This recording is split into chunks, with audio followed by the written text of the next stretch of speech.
Welcome back friends, this is current affairs funda. और आज की इस वीडियो में हम बात करेंगे सिलोगिज्म के नए पैटर्न के बारे में।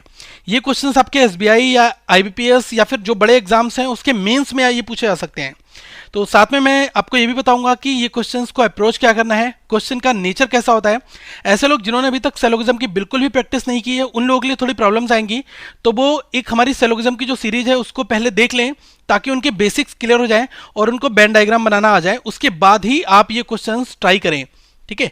और ये क्वेश्चंस प्रिपेयर्ड किए हैं नीतिका अग्रवाल ने, तो इन्होंने बहुत ज़्यादा हेल्प की है इन वीडियोस को प्रिपेयर करने में। साथ में मैं आपको बताना चाहूँगा, अगर पहली बार आप ये वीडियो देख रहे हैं तो इस चैनल को सब्सक्राइब कर लें, और जो पुराने वीडियोस हैं सिलोगिज्म्स के उसकी प्लेलिस्ट आपको डिस्क्रिप्शन बॉक्स में मिल जाएगी।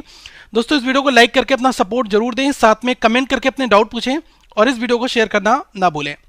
सबसे पहला क्वेश्चन आपके माइंड में ये आना चाहिए कि what is the nature of new pattern. जो नए पैटर्न का सिलोगिज्म है इसका नेचर कैसा होता है, मैं आपको बताना चाहूँगा। इसमें आपको एक गाइडलाइन लिखी होती है, read the following conclusions and choose the correct statement option which justifies the given conclusions. मतलब बात की जाए सीधी बात कि आपको क्या दिया होता है, आपको कंक्लूजन दिया होता है। तो जैसे कि आपको 3 कंक्लूजन या 2 कंक्लूजन यहां पर दिए हुए हैं सपोज करिए, उसके बाद आपके ऑप्शंस तैयार होंगे ए बी सी इस तरह से। तो ऑप्शन ए में क्या है कि कुछ स्टेटमेंट दिए होंगे जो 1 होंगे या 2 होंगे या 3 होंगे, कोई भी 3 स्टेटमेंट दिए होंगे। आपको करना क्या है, आपको ये करना है कि जो यहाँ पर कंक्लूजन है 1 और 2 ये किस ओरिजिनल स्टेटमेंट से निकल कर आ रहे हैं वो आपको ऑप्शन चूज करना होगा। कोई भी हो सकता है, ए बी सी डी। अब यहां पर क्या है कि आप इतने सारे डायग्राम्स तो नहीं बनाओगे कि पहले ए के लिए मैंने स्टेटमेंट 3 का डायग्राम बनाया फिर चेक किया क्या है कंक्लूजन ठीक है या नहीं है। तो इसके लिए एक एलिमिनेशन मेथड होता है, उसकी हम यहां पर बात करेंगे ताकि आपको कुछ एक कंसेप्ट समझ में आ जाए कि हमें क्या अप्रोच एग्जाम्स में फॉलो करनी है। सबसे पहले क्वेश्चंस की हम यहां पर बात करते हैं। इसमें आपको कंक्लूजन दिया है, इसके बाद में ई तक ऑप्शंस दिए हुए हैं और लास्ट ऑप्शन हमें दिया होता है none of the statement justifies the given conclusion. या फिर कभी हो सकता है कि ई ऑप्शन ना दिया हो, इस तरह से आपको एक डी ऑप्शन और दे दिया हो ताकि आपको सारे कंक्लूजन चेक करने, सारे स्टेटमेंट चेक करने हो, ठीक है। तो पहले कंक्लूजन दिया है, फिर आपको statement A, statement B, statement C, statement D. अब हमें इसमें देखना है कि कौन सा स्टेटमेंट वैलिडेट करेगा इस प्रॉपर कंक्लूजन के लिए, ठीक है। तो सबसे पहले कंक्लूजन पढ़ लो, नो बी इज सी, ये दिया हुआ है, मतलब कि निगेटिव है कंक्लूजन हमारा पहला। फिर कहा गया some A are B is being a possibility. अब ये 2 कंक्लूजन को हम यहां से कैसे चेक करेंगे, हर एक का डायग्राम तो हम नहीं बनाएंगे। स्टेप 1 आप क्या करेंगे, एक एक करके कंक्लूजन्स को आप चेक करेंगे, ठीक है।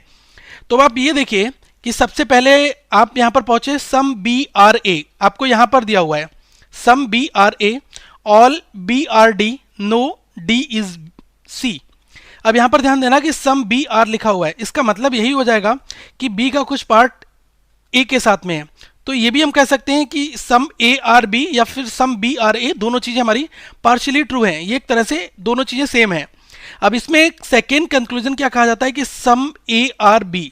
अब देखो यहां तक की अगर मैं बात करूं सम ए आर बी, तो देखो ये क्या लिखा हुआ है, पहले कंक्लूजन में लिखा है सम बी आर ए और सम ए आर बी, मतलब कि ये चीज इस हिसाब से तो ट्रू है लेकिन इस चीज की पॉसिबिलिटी की बात की जा रही है। अब कभी भी जो 100% कंफर्म स्टेटमेंट है उसका पॉसिबिलिटी में कंक्लूजन नहीं हो सकता, ठीक है। मैंने कह दिया ऑल ए आर बी और फिर मैं कह रहा हूं all A are B is being a possibility, तो ये हमारा कभी भी फॉलो नहीं करेगा। तो इस वजह से ये वाला स्टेटमेंट तो है इस कंक्लूजन के लिए वैलिडेट नहीं कर सकता, क्योंकि यहां पर जो 100% कंफर्म दिया है इसी की पॉसिबिलिटी आपको दी है, तो पहला आपका ये गलत हो गया। अब ऑप्शन ए हमारा एलिमिनेट हो गया। अब हम इस तरह से बी को पढ़ते हैं। अब देखो बी में दिया हुआ है all B are A, some B are D, all D are C, मतलब कि सारे स्टेटमेंट देखो ये भी पॉजिटिव स्टेटमेंट है आपका, और सम बी आर डी ये भी पॉजिटिव है, और ऑल डी आर सी ये भी आपका पॉजिटिव है। अब ध्यान रखना कि नो बी सी ये आपका क्या है, निगेटिव कंक्लूजन है। तो हमेशा आपको कभी भी पॉजिटिव स्टेटमेंट से पॉजिटिव कंक्लूजन ही मिलेगा, ये चीज आप नोट डाउन भी कर लें। पॉजिटिव स्टेटमेंट से कभी भी आपको नेगेटिव कंक्लूजन नहीं मिल सकता। तो इस वजह से ये ऑप्शन बी भी हमारा इस प्रॉपर कंक्लूजन को सेटिस्फाइड नहीं कर पाएगा, तो ये भी आपका बाहर हो गया। अब हम सी को चेक करते हैं। इसमें लिखा है ऑल बी आर डी, फिर लिखा है सम डी आर ए, फिर लिखा है नो डी ई सी। अब देखो इसमें नो दिया हुआ है, इसका मतलब चांसेस हैं कि ये हो जाए, लेकिन एक बार डी को और चेक कर लो।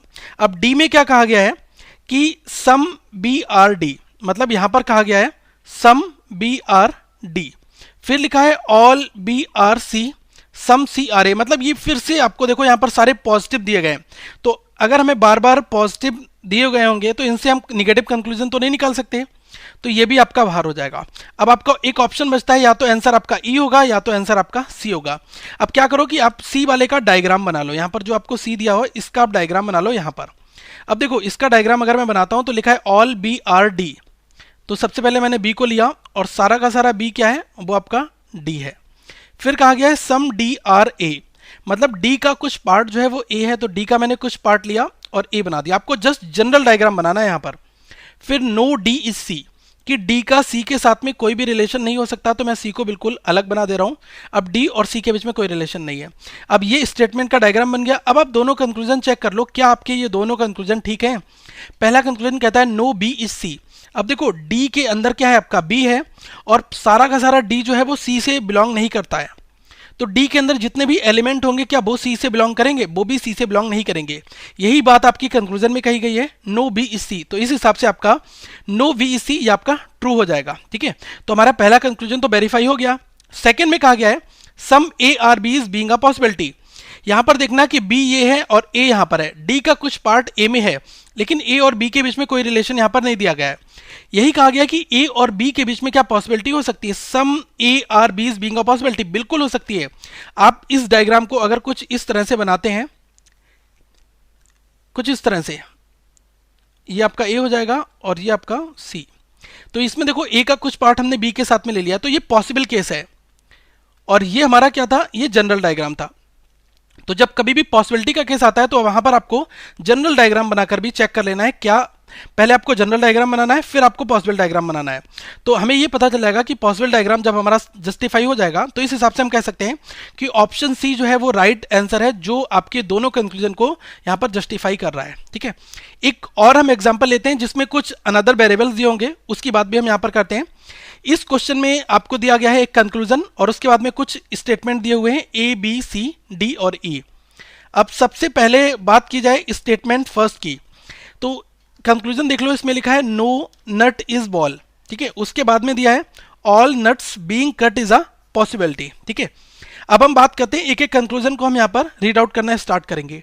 पहले लिखा हुआ है ऑल कट्स आर वॉल्स। बहुत ध्यान से कंक्लूजन को रीड कर लेना ताकि बार बार आपको पढ़ना ना पड़े। ऑल कट्स आर वॉल्स, फिर लिखा है नो वॉल इज कट, फिर लिखा है सम नट्स आर प्लांट्स। ध्यान देना इस कंक्लूजन के बारे में, इसमें लिखा है नो वॉल इज नट, तो मतलब कि वॉल और नट के बीच में कोई भी रिलेशन जो है वो आपका एस्टेब्लिश नहीं होना चाहिए। पहला कंक्लूजन जो है ये भी यही बात कहता है, इसमें लिखा है नो नट इज वॉल, मतलब कि नट और वॉल के बीच में कोई भी रिलेशन नहीं होना चाहिए। मतलब हम कह सकते हैं कि ये हमारा एक तरह से रीस्टेटमेंट है, और रीस्टेटमेंट कभी भी फॉलो नहीं हो सकता, तो पहला कंक्लूजन तो कभी फॉलो नहीं होगा यहाँ पर। तो इस वजह से ऑप्शन ए जो है वो आपका गलत हो जाएगा, क्योंकि जो चीज़ स्टेटमेंट में लिखी है वही चीज़ आपकी कंक्लूजन और स्टेटमेंट में दोनों में सेम चीज़ लिखी है, तो इस वजह से ये आपका गलत हो जाएगा। ठीक है, ऑप्शन बी की बात करते हैं, इसमें लिखा है सम नट्स आर कट्स। ध्यान देना यहाँ पर लिखा है सम नट्स आर कट्स, फिर लिखा है all cuts are plants, no plants is wall. तो इसमें हो सकता है कि हमारा शायद कंक्लूजन निकल कर आ जाए, तो अभी इसको छोड़ दो और इससे नेक्स्ट ट्राई करते हैं। Some cuts are nuts, all nuts are plants, no plants is wall. तो ये भी हो सकता है, तो अभी इसको भी छोड़ दो। अब फोर्थ की एक बार बात कर लेते हैं। फोर्थ में कहा गया है ऑल प्लांट्स आर नट्स। ठीक है, ऑल प्लांट्स आर नट्स, उसके बाद कहा गया है ऑल नट्स आर वॉल्स। ठीक है, ऑल नट्स आर वॉल्स, फिर कहा गया है नो वॉल इज कट। ध्यान देना इस वाली लाइन की ओर, इसमें लिखा है ऑल नट्स आर वॉल्स। पहला कंक्लूजन हमारा कह रहा है नो नट इज वॉल, मतलब नट और वॉल के बीच में कोई भी रिलेशन हमारा कंक्लूजन ये सेटिस्फाइड करेगा अगर ऐसा कुछ हुआ। लेकिन यहां पर दे दिया है ऑल नट्स आर वॉल्स, मतलब कि ये कंट्रोडिक्ट कर रहा है। अब स्टेटमेंट में कुछ और बात कही गई है, कंक्लूजन आपका ये हो रहा है, तो इस वजह से क्या ये स्टेटमेंट आपको ये वाला कंक्लूजन दे सकता है? कभी नहीं दे सकता। तो इस वजह से आपका ऑप्शन डी भी एलिमिनेट हो गया। अब केवल हमारे पास दो ऑप्शन बनते हैं, ऑप्शन बी और ऑप्शन सी। अब केवल हमें इन्हीं दो से डायग्राम बनाकर चेक करना है। तो सबसे पहले हम ऑप्शन बी को चेक कर लेते हैं एक बार। ठीक है, ऑप्शन बी का एक बार डायग्राम बना लो, तो आपको एक चीज ये पता चल रहा है, क्या कहीं ऐसा तो नहीं कि आपका ऑप्शन बी आंसर है। अब ऑप्शन बी का अगर मैं डायग्राम बनाता हूं तो इसमें लिखा है सम नट्स आर कट्स। तो देखो नट्स तो ये है और नट्स का कुछ पार्ट क्या है, कट्स है। फिर लिखा है ऑल कट्स आर प्लांट्स, मतलब कि सारे के सारे जो कट्स हैं वो क्या है आपके प्लांट्स हैं। इसके बाद कहा गया है नो प्लांट इज बॉल, मतलब कि कोई भी प्लांट जो है वो आपका बॉल नहीं है। ये हमने जनरल डायग्राम बना लिया। अब पहला स्टेटमेंट कहता है नो नट इज बॉल, मतलब ये 100% कंफर्म होना जरूरी है इस स्टेटमेंट के अकॉर्डिंग। तो देखो यहां पर अगर मैं देखता हूं कि नट और बॉल के बीच में क्या रिलेशन है, अभी यहां पर डाउटफुल है। ये 100% मैं नहीं कह सकता कि सारे के सारे नट जो हैं ये आपके बॉल नहीं हो सकते, ठीक है, कुछ हो भी सकते हैं कुछ नहीं भी हो सकते। तो ये डाउटफुल सिचुएशन है। जब कभी भी डाउटफुल सिचुएशन होती है तो वो जो हमारा कंक्लूजन होता है वो फिर क्या हो जाता है, फॉल्स हो जाता है।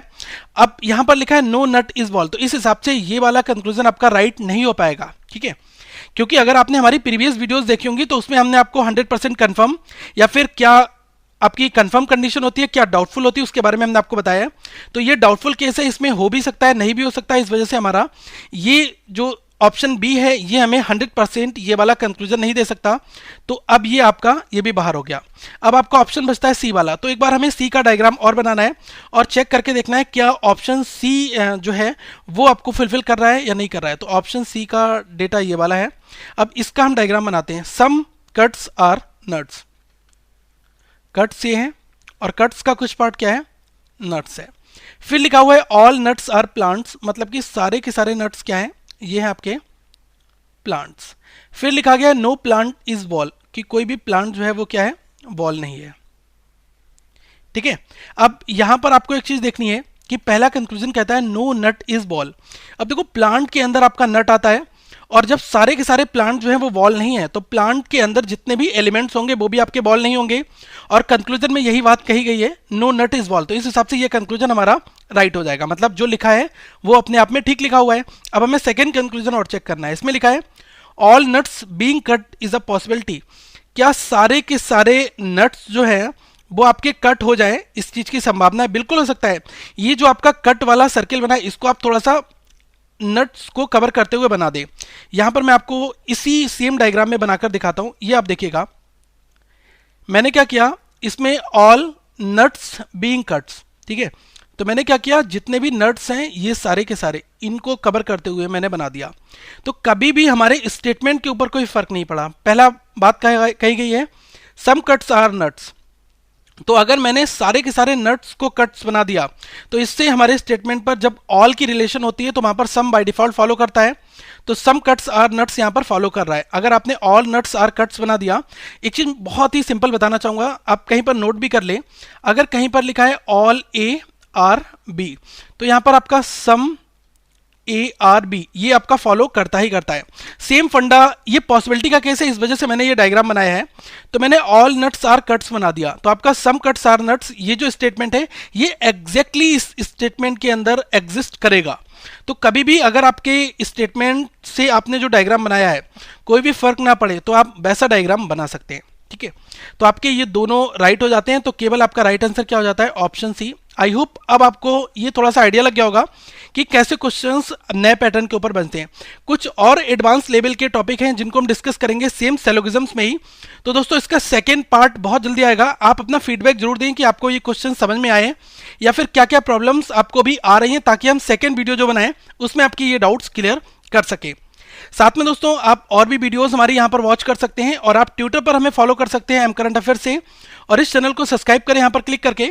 और आप फेसबुक पर फॉलो कर सकते हैं करंट अफेयर्स फंडा कैफ के नाम से, और हमारी वेबसाइट को रेगुलर विजिट करते रहें ताकि आपको नए क्वेश्चंस मिलते भी रहें। दोस्तों इस वीडियो को लाइक करें, चैनल को सब्सक्राइब करना ना भूलें और शेयर जरूर करें। Thank you friends, have a good day.